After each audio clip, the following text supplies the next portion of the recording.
Bonne fin de soirée, mesdames, messieurs. D'abord, une autre décision du gouvernement libéral est annulée. En effet, le Bureau canadien de la sécurité aérienne, créé l'an dernier, s'installera à Hull plutôt qu'à Montréal. Le nouveau ministre fédéral des Transports, Benoît Bouchard, a décidé que pour des raisons d'efficacité et de sécurité, il est préférable que le bureau soit situé près des grands centres de décision et de son laboratoire situé à Uplands. Cette décision renverse en effet celle prise par le gouvernement libéral d'établir ce siège social à Montréal. Le bureau s'occupe des enquêtes, notons-le, dans le cas d'accidents dans l'aviation privée ainsi que de la sécurité aérienne. L'adoption par l'Assemblée législative de l'Ontario de l'avant-projet de loi sur l'accessibilité à la gestion scolaire pour les Franco-ontariens pourrait être retardée de plusieurs mois. L'Association des enseignants francophones de l'Ontario estime en effet que si la Cour suprême accepte d'entendre l'appel de la Fédération des enseignants d'écoles secondaires de l'Ontario, eh bien c'est tout le processus législatif qui s'en trouvera paralysé. Le raisonnement est simple. À toute fin pratique, Queen's Park ne voudrait jamais faire appliquer une décision de la Cour d'appel de l'Ontario si la Cour suprême décide d'entendre la cause d'organismes qui contestent le jugement de cette même Cour d'appel. Or, la Fédération des enseignants des écoles secondaires de l'Ontario et l'Association des commissaires des écoles publiques de l'Ontario ont justement décidé d'aller en appel du principe même du droit à la gestion scolaire pour les Franco-ontariens. Comme la Cour suprême, ça nous prendrait au moins de 9 mois à 1 an avant qu'on puisse avoir une décision qui confirmerait, je suis persuadé que ça confirmerait la décision de la Cour d'appel, à ce moment-là, les élections de novembre de 85, qui pourraient permettre la représentation garantie, seraient passées. Ce qui veut dire qu'il faudrait attendre encore un autre 3 ans pour les élections scolaires suivantes pour qu'on puisse avoir en place une représentation garantie pour les francophones, par les francophones, pour que finalement on ait une gestion de nos écoles par la minorité ici en Ontario. Entre-temps, les dirigeants de l'AFO et de l'ACFO se rendront à Toronto mercredi. Ils seront alors fixés sur les intentions du gouvernement Davis. Selon M. Guillemot, le moins que l'on puisse demander et obtenir, c'est la représentation garantie aux francophones sur les conseils scolaires publics et séparés. Que l'adoption de l'avant-projet de loi sur la gestion soit retardée ou non, il est évident que l'AFO ne s'y opposera jamais. Il faut bien comprendre que la minorité de Franco-ontariens qui siègent actuellement sur les conseils scolaires peuvent le faire parce qu'ils sont catholiques et non francophones. Le président Guillemot estime donc que si l'avant-projet de loi peut satisfaire 75% des effectifs et des écoles francophones, il sera toujours temps de contester l'autre 25% en cours d'appel. Jean Lajoie, à Ottawa. À Gatineau, les 102 employés de l'usine des plaquages de l'Outaouais recevront 1 000 $ chacun en dividendes qui s'ajoutent aux 500 $ reçus en mai dernier. Après une année d'opération, l'usine a enregistré des ventes de 8 millions de dollars et des profits d'environ 2 millions de dollars. Rappelons que l'usine avait pu rouvrir le 14 novembre 1983 grâce à l'apport de l'homme d'affaires Claude Bérard qui avait à l'époque privilégié l'option de participation des employés au profit de l'entreprise.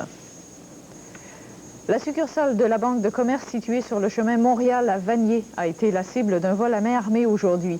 2 hommes armés de fusils ont en effet fait éruption dans l'établissement, se sont emparés d'une somme indéterminée et ont pris la fuite dans une voiture grise.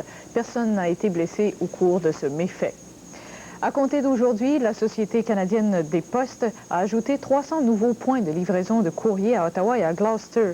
Ces 300 nouveaux points portent à 600 le nombre de nouvelles adresses qui s'ajoutent au service de livraison par facteur depuis le début du mois d'octobre. Le libéral qui a représenté le comté de Pontiac à la Chambre des communes au cours des 19 dernières années, Tom Lefebvre, a été assermenté comme sénateur ce matin. M. Lefebvre, qui a occupé plusieurs fonctions au sein du parti, dont celui de whip en chef, était au nombre des 9 libéraux qui ont accédé au Sénat ce matin. Et le député de Hull à la Chambre des communes, Gaston Isabelle, a déclaré qu'il est en faveur de la fusion des villes d'Aylmer, Gatineau et Hull si ce projet vise la création d'un district fédéral. M. Isabelle soutient que c'est là la seule et unique raison pouvant apporter son appui à la fusion. Ici Carole Lewis, passe une excellente fin de soirée.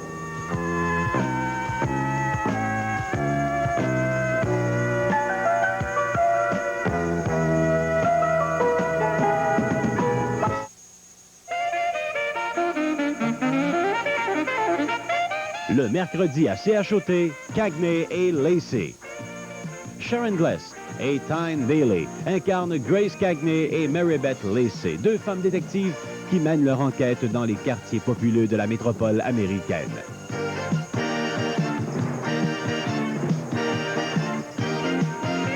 Une série à ne pas manquer. Le mercredi, 22h, à CHOT, Canal 40, câble 10. Je vous rappellerai plus tard. Bonjour. Vous, je suis content de vous voir. Tant Alice, on vend le tapis le meilleur marché de la région et on continue de donner votre escompte instantané de 4 %. Faudrait arrêter ça. Si tu penses que je vais désappointer mes amis, tu te trompes. Surtout avec le 11e anniversaire de Tapis Suprême qui s'en vient. Il y a des fois, tant Alice, que j'aimerais vous voir à l'autre bout du monde. Non, non. Il faut que je surveille mes spéciaux puis mes bonnies instantanés. Chez Tapis Suprême, il n'y en a pas de problème. Les amortisseurs et les silencieux de M. Quatreroux, c'est une grosse affaire où chaque petit détail compte. Il y a 25 ans que M. Quatreroux fournit un service rapide et compétent aux automobilistes de l'Outaouais. On est prêt à régler votre problème et vous êtes prêt à reprendre la route. Rendement et sécurité garantis. Laissez le spécialiste local de l'amortisseur et du silencieux, M. Quatreroux, vous servir vite et bien. C'est mon roman policier. Veux-tu que je te raconte la fin? Et en plus, t'as perdu ma page. Ben non, tiens. Ton billet d'Interloto. Là, t'as perdu ma page. Où est-ce que tu étais rendu, donc?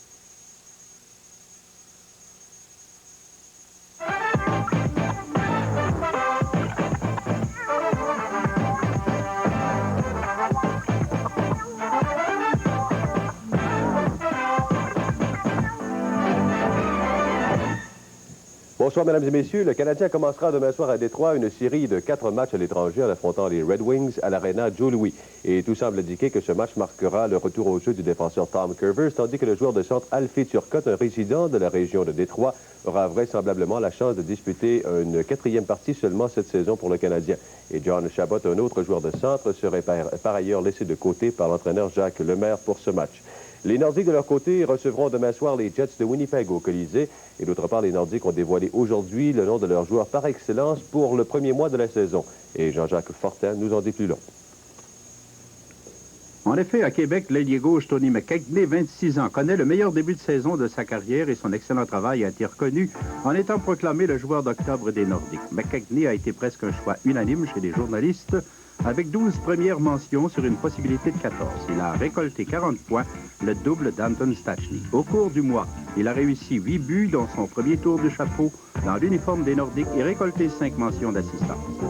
Le directeur gérant du Canadien Serge Savard, de son côté, a annoncé que l'ailier droit Chris Nilan avait paraphé un contrat de 2 ans plus une année d'option avec l'équipe montréalaise. Nilan, qui vient d'amorcer sa 5e saison avec le tricolore, avait été repêché au 231e rang en 1978. Depuis le début de la saison, l'athlète natif de Boston a réussi 2 buts et participé à 3 autres.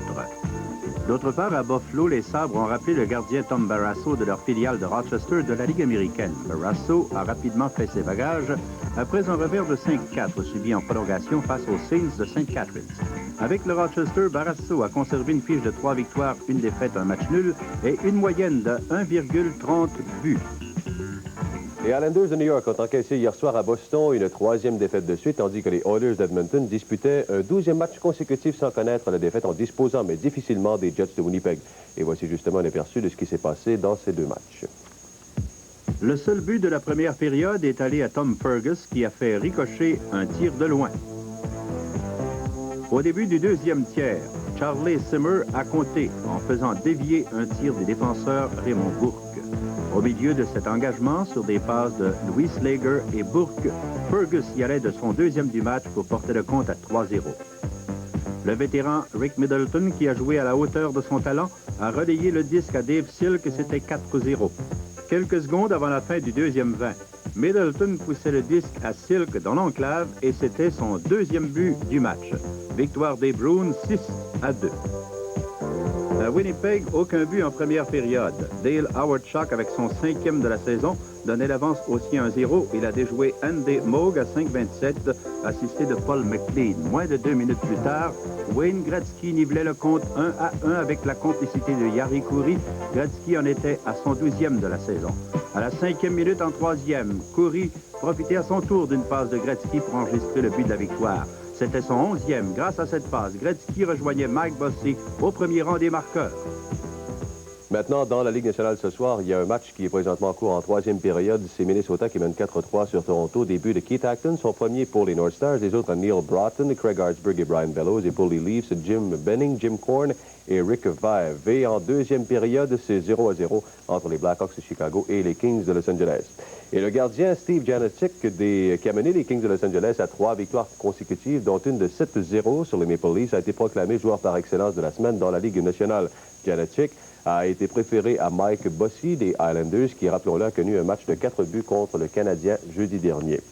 Un seul match était à l'affiche dans la Ligue junior majeure du Québec ce soir. Victoire des voisins de Laval, 10-8 sur les Olympiques de Hull. Au match du lundi soir dans la NFL, les Redskins de Washington et les Falcons d'Atlanta, deux formations qui ont connu des difficultés dernièrement, s'affrontent à Washington. Et au troisième quart, c'est Redskins qui mènent 20-14. Et on a dû attendre au deuxième quart avant de voir les Redskins prendre les devants 7-0 sur un touché de John Riggins sur une course d'une verge. Il s'agissait d'un 92e touché en carrière pour Riggins, ce qui le place au deuxième rang sur la liste de tous les temps derrière Jim Brown.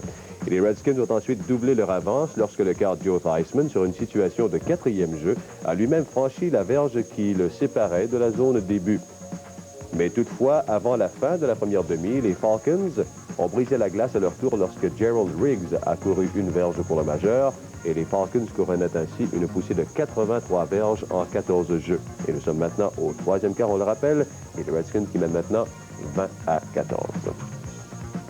La 9e édition du Bol d'Or, emblème de suprématie du football collégial québécois, sera présentée samedi prochain au stade du Parc olympique. Et aujourd'hui, lors du lancement des festivités entourant cette classique, Robert Yvain s'est entretenu avec Yves Paquette, directeur général de la FASC. Ce qui est intéressant cette année, c'est que la plupart des équipes viennent de la région de Montréal. Ça devrait nous permettre d'attirer tous ces étudiants et spectateurs qui ont suivi les équipes durant l'année.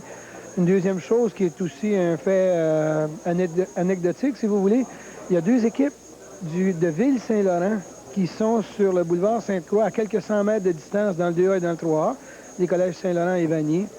Et pour la première fois, les 4 équipes qui sont au Bol d'Or, aucune d'elles n'y était l'année précédente, ce qui est signe de rajeunissement et de renouvellement, puis ça c'est intéressant pour tout le monde. Les équipes Vanier rencontrent les Trappeurs de Marie-Victorin à midi et à 15h30, ce sont les Patriotes du Collège de Saint-Laurent contre les Géants du Cégep de Saint-Jean. Qui a remporté le Grand Prix de Stockholm s'est donné en spectacle lors de son match de demi-finale contre Anders Järryd. Et Jean-Jacques Fortin nous en parle. L'Américain John McEnroe a été suspendu pour une période minimale de 21 jours à la suite des incidents qui ont marqué la demi-finale du tournoi de Stockholm contre Anders Järryd. À plusieurs reprises, McEnroe aurait commis des gestes disgracieux à l'endroit des arbitres et de la foule, en plus de balayer d'un coup de raquette les rafraîchissements mis à sa disposition. McEnroe a tout de même fait savoir qu'il participerait au tournoi de Wembley à Londres, puisqu'il dispose de 10 jours pour en appeler de sa suspension. Incidemment, l'insupportable Américain a remporté les honneurs du Grand Prix de Stockholm, en disposant du Suédois Mats Wilander en 3 manches de 6-2, 3-6 et 6-2. Alors, on vous rappelle que le défenseur Tim Curvers effectuera un retour au jeu demain soir alors que le Canadien affrontera les Red Wings à Détroit. Chris Nyland a signé un nouveau contrat de 2 ans avec le Canadien aujourd'hui. Tony McKegney a été élu le joueur par excellence des Nordiques pour le mois d'octobre. Le gardien Steve Janicic des Kings de Los Angeles a hérité du titre de joueur de la semaine dans la Ligue nationale. Et au football, dans la NFL, ce soir, on le rappelle, nous sommes présentement au 3e quart. Et les Redskins de Washington qui mènent 20-14 sur les Falcons d'Atlanta. Alors voilà, c'est tout. On se donne rendez-vous demain à la même heure. Au revoir.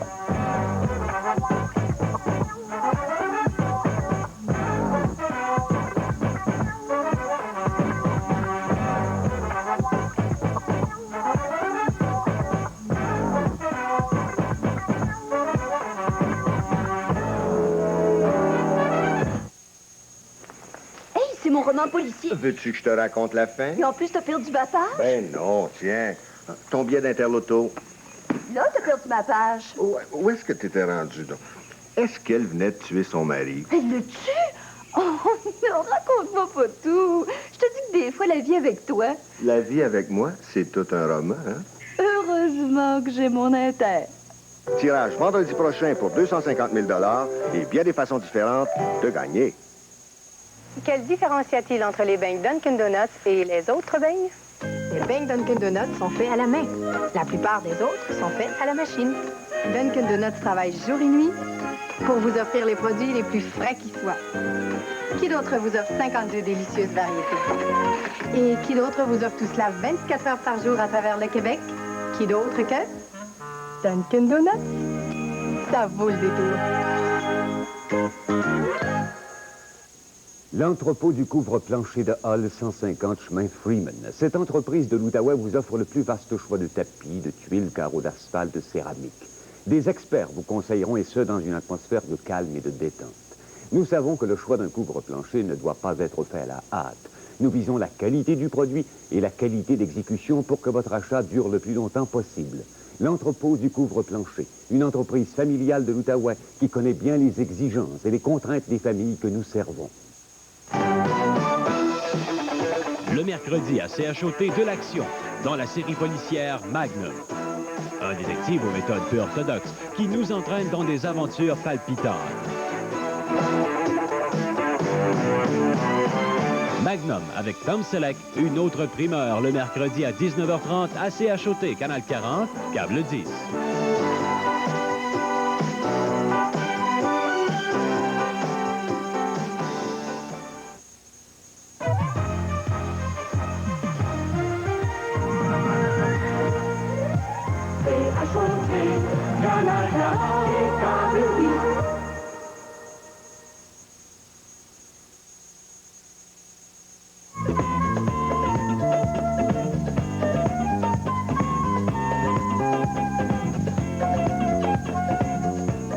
Mesdames, Messieurs, bonsoir. Eh bien, tel que prévu, mais avec quelques heures de retard, une intense dépression est venue nous affecter hier soir, donnant de la pluie.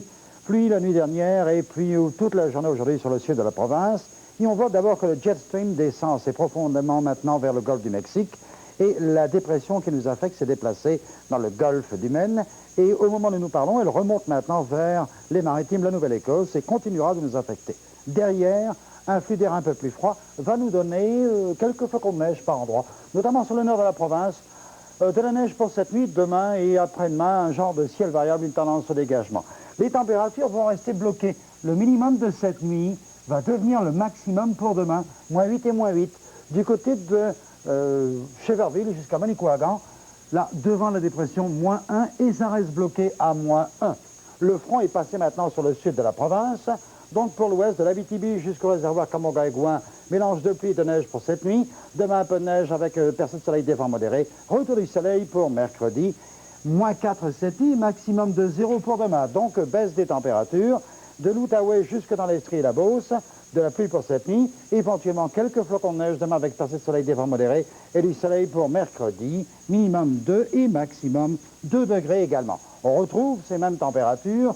2 et 2 pour cette nuit et demain, du lac Saint-Jean jusqu'à Rivière-du-Loup et à Québec, avec pluie cette nuit, se changeant quelques flocons de neige demain après-midi, des vents modérés, ciel variable pour mercredi. Enfin, pour l'est, de la pluie, parce qu'on est devant le front, de la pluie également demain matin, neige en soirée, ciel variable et quelques flocons de neige pour mercredi.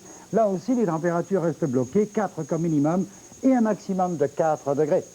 On jette un coup d'œil sur les conditions actuelles à travers la province, bonne température, quoique dans le nord-ouest, elles sont à la baisse pour l'instant, avec des températures, comme on le voit, encore très douces dans le sud de la province, mais de la neige à Val d'Or avec -2. Dans le sud, ça va, il n'y a pas de problème. C'est surtout de la pluie également vers l'est, mais on voit qu'à Chibougamau, c'est de la neige, -5. À Matagami et La Grande, également de la neige, -5 et -6. Les conditions normales pour notre secteur, c'est à la nuit et 8 le jour. On a eu 6,2 et un maximum de 10,9 cet après-midi, donc d'excellentes conditions malgré tout. Le soleil debout, 6h41, couché à 16h34. Les conditions actuelles, eh bien, avec la pluie qu'on a connue, c'est maintenant presque arrêté. C'est simplement nuageux et brumeux, bien entendu. C'est 9 degrés. L'humidité est toujours très élevée, 93%. Ben oui, c'était le temps des parapluies. Les vents du sud-ouest à 15 km/h. La pression barométrique à la hausse à 100,44 kPa. Et on a reçu dans le secteur métropolitain 17 mm de pluie. Pour cette nuit, donc, nous restons avec un ciel plutôt nuageux, éventuellement quelques flocons de neige ou neige fondante, et un minimum de 3 degrés, des vents légers. Pour demain mardi, la température reste bloquée à 3 degrés. Ce sera nuageux, avec possibilité de quelques flocons de neige, un peu plus sérieux dans les Laurentines, mais pour nous, quelques flocons, des vents légers à modérés, de l'ouest-sud-ouest, de 20 à 25 km/h, et un maximum qui reste bloqué à 3. Demain après-midi, on aura de bonnes percées de soleil, le dégagement s'amorce, et mercredi, retour du soleil, mais Plus d'air froid, donc ça reste à 3 degrés pour mercredi, ainsi que pour jeudi. Ce n'est pas trop mauvais comme nouvelle. Passez une bonne soirée. À demain.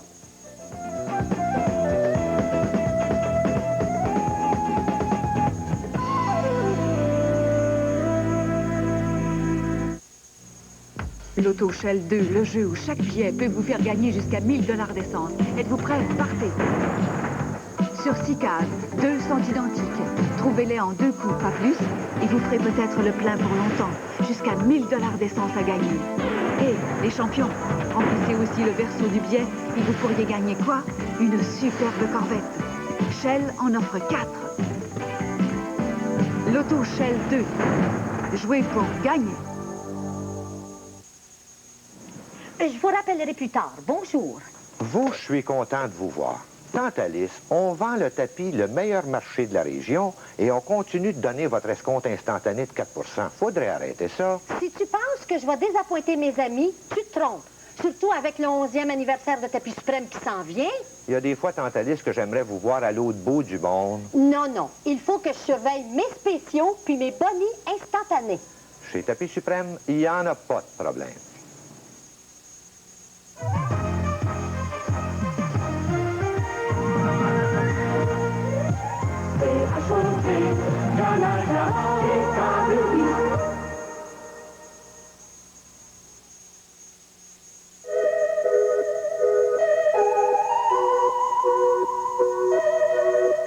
Une étudiante qui, à la garde d'une fillette, reçoit des appels téléphoniques menaçants.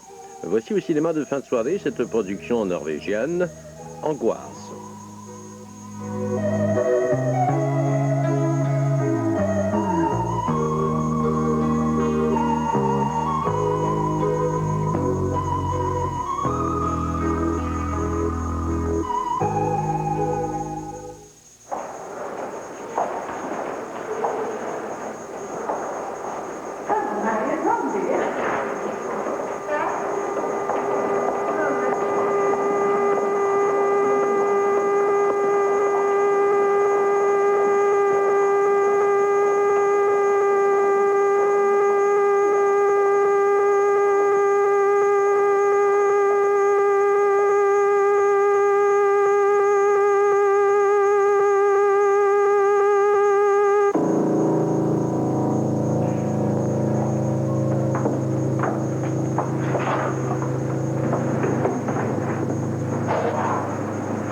On est dans la rivière et il faut bien se laver. Allez, donne-moi tes menottes. Je veux sortir. Passez. Menottes? Ah, une jolie petites oreilles.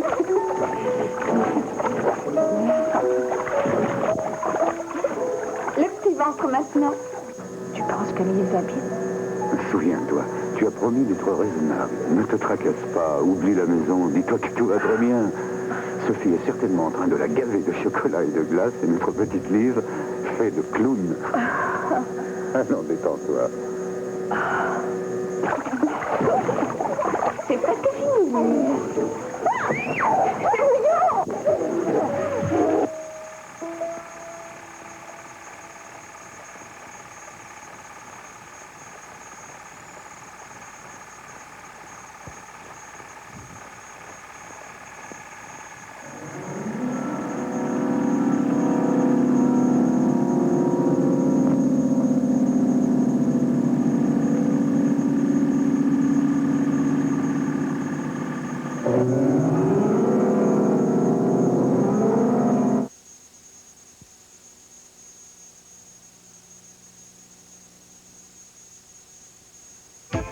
Fabriquer votre propre vin, c'est amusant et ça promet d'agréables dégustations. La petite cave Vibili vous permet de pratiquer l'art du sommelier grâce à sa documentation, ses conseils professionnels et aux ensembles conçus pour les sommeliers en herbe. Procurez-vous un ensemble de base qui vous permettra de fabriquer soit d'excellents vins, de la bière ou même des digestifs pour les occasions spéciales. Vous trouverez tout le nécessaire du bon sommelier à la petite cave Vivili, 176 boulevard Saint-Joseph à Hall.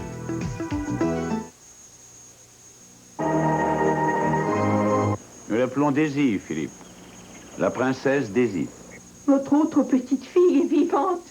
Elle est morte à sa naissance, vous le savez. Que Dieu nous pardonne à tous. Tu nous as tous trahis. Je dois maintenant organiser une nouvelle vie pour moi et mes filles. Daisy. Oh, Daisy.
Simple, touchante et drôle, l'histoire de Laura qui se réfugie dans un monde de petits animaux de verre, de Tom qui rêve d'écrire et de voyager, d'Amanda, leur mère, qui ne vit que pour le bonheur de ses enfants, et de Jim, un visiteur qui bouleversera leur vie.